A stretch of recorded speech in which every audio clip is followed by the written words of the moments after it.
Big Boss Malayalam season 6 പണപ്പെട്ടിയുമായിട്ട് സായി മുങ്ങി എന്നുള്ള വാർത്ത ഒരു 4-5 മണിക്കൂറായിട്ട് ഇപ്പോൾ പുറത്തു വന്നുകൊണ്ടേയിരിക്കുകയാണ്.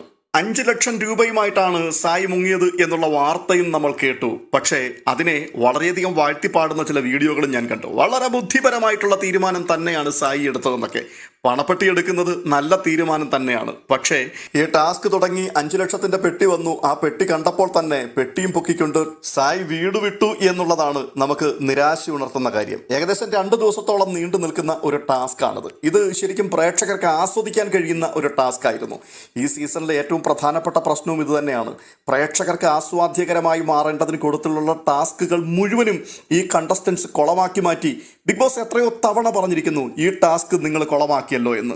ഇതെല്ലാം കേട്ടിട്ടും വീണ്ടും വീണ്ടും ഏത് ടാസ്ക് വന്നാലും ഗ്രൂപ്പ് കളിച്ചും ഫേവറിസം കാണിച്ചും ആ ടാസ്കുകളെല്ലാം നശിപ്പിച്ചു കൊടുക്കുന്ന ഒരു കൂട്ടം കണ്ടസ്റ്റൻസിനെയാണ് നമുക്കതിനകത്ത് കാണുവാൻ കഴിഞ്ഞത്. ഈ മണി ബോക്സ് ടാസ്കും ആ ഒരു രീതിയിലേക്ക് കൊണ്ടുപോയി നശിപ്പിച്ചു. അതൊരു ബുദ്ധിപരമായ തീരുമാനമല്ല. 5 ലക്ഷം രൂപ എന്നുള്ളത് ഒരു പക്ഷേ 15 ലക്ഷം രൂപ വരെയോളം എത്താൻ സാധ്യതയുണ്ടായിരുന്നു. എന്നാൽ ആരെങ്കിലും കയറി അതിനകത്ത് കൈവച്ചു കൊണ്ടുപോയാൽ പെങ്ങളൂട്ടിക്ക് കൊടുത്ത വാക്കൊരു പക്ഷേ പാലിക്കാൻ പറ്റാതെ വരുമോ? അതുകൊണ്ട് ഈ 5 ലക്ഷമെങ്കിൽ 5 ലക്ഷം, ടാസ്ക് അല്ല ഇവിടുത്തെ വിഷയം.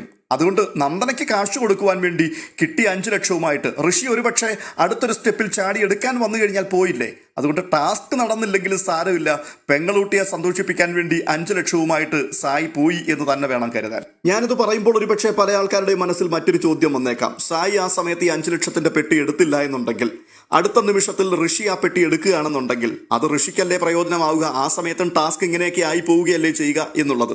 തീർച്ചയായിട്ടും അത് ശരി തന്നെയാണ്. എന്നാൽ ഇവിടുത്തെ പ്രധാന വിഷയം ഇതാണ്. സായി എന്നൊരു മത്സരാർത്ഥിയിൽ നമ്മൾ ഇതല്ല പ്രതീക്ഷിക്കുന്നത്.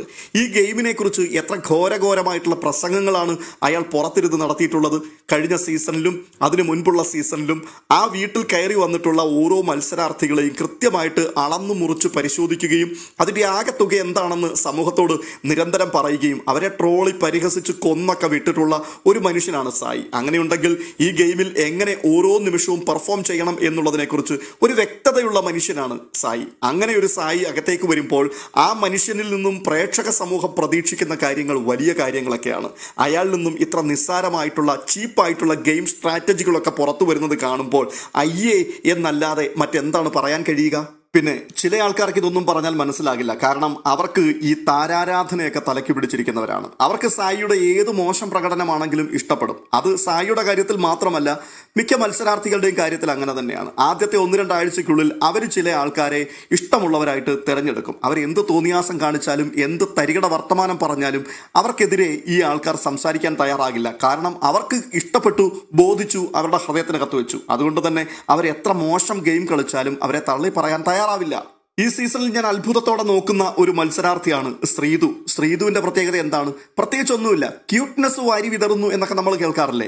അതുമാത്രം വെച്ചുകൊണ്ടാണ് ഇത്രയും ദിവസങ്ങൾ, ഈ 90-ാം ദിവസത്തോട് അടുക്കുന്നത് ഈ ഒരു ക്യൂട്ട്നെസ്സിൽ കൂടി മാത്രമാണ്. അല്ലെങ്കിൽ നിങ്ങൾ പറ, എന്ത് ഗെയിമാണ് ശ്രീതു അവിടെ കളിച്ചുകൊണ്ടിരിക്കുന്നത്?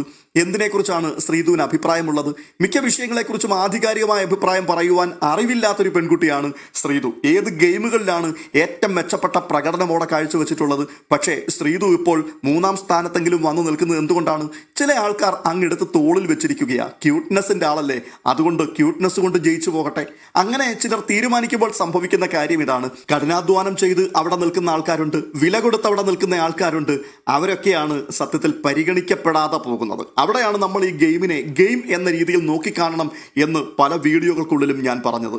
സായി എന്തൊക്കെയാണോ പുറത്തു നിന്നുകൊണ്ട് ഈ ഗെയിമിനെ കുറിച്ച് വിലയിരുത്തുകയും ഈ ഗെയിം എന്താകണം എന്നുള്ളതിനെക്കുറിച്ച് വ്യക്തതയുള്ള മനുഷ്യനാണ് എന്ന് സമൂഹത്തോട് പറയുകയും ചെയ്തത്, അതിനെല്ലാം നേരെ ഓപ്പോസിറ്റ് ആയിട്ടാണ് സായി ഇതിനകത്ത് വന്നത്. ചുരുക്കി പറഞ്ഞു കഴിഞ്ഞാൽ സീസൺ 6-ൽ ഏറ്റവും അധികം അവഗണിക്കപ്പെടേണ്ട ഒരു മത്സരാർത്ഥി ഉണ്ടെങ്കിൽ അത് സായിയാണ്. ഏറ്റവും അധികം ജനങ്ങളുടെ പ്രതിഷേധം ഏറ്റുവാങ്ങുവാൻ യോഗ്യതയുള്ളൊരു വ്യക്തി ഉണ്ടെങ്കിൽ അത് സായി തന്നെയാണ്. കാരണം സായി അത്ര നിരുത്തരവാദിത്തപരമായിട്ടായിരുന്നു ആ ബിഗ് ബോസ് വീടിനകത്ത് ഇത്രയും ദിവസങ്ങൾ ചിലവിട്ടുകൊണ്ടിരുന്നത്.